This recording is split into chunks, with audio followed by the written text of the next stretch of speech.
దేవుడు అరిటాకుకు శిక్ష విధించాడని మీకు తెలుసా?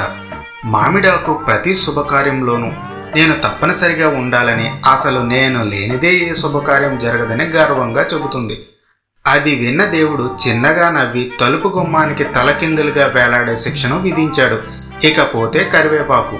వంటలలో నేను లేనిదే ఆ వంటలకు రుచి అనేది లేదు అని గర్వంగా చెప్పింది. అది విని దేవుడు తినేటప్పుడు కరివేపాకును వేరుపారేసే ఆలోచనను మనిషికి కలిగించాడు.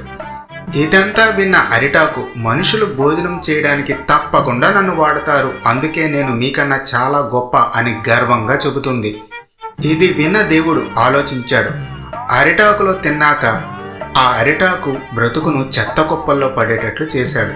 తమలపాకు, నన్ను శుభకార్యాల్లోనే కాదు, నన్ను తాంబూలంగా వేసుకుంటే వారి నోటిని ఎర్రగా పండిస్తాను.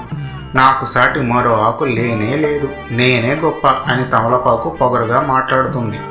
దేవుడు అప్పుడు దాని పొగరును అణిచివేయాలనుకుంటాడు. తమలపాకును బాగా నమిలి రసం మింగి ఆ తర్వాత బయటకు ఉమ్మివేసేలా చేస్తాడు. చివరిగా తులసి ఆకు.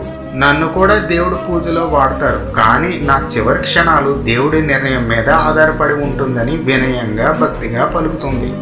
అది విన్న దేవుడు ఎంతో సంతోషించాడు. తన మెడలో తులసి హారంగా, తన పాదాల చెంత తులసి దళాలను, భక్తులు సేవించే తీర్థంలో తులసి ఆకులు ఉండేటట్లుగా పవిత్ర జీవితాన్ని ప్రసాదించాడు.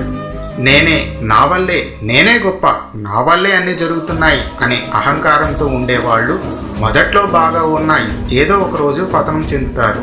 వినయంగా ఉండేవారు ఆలస్యమైన ఉన్నత స్థానాన్ని తప్పక పొందుతారు.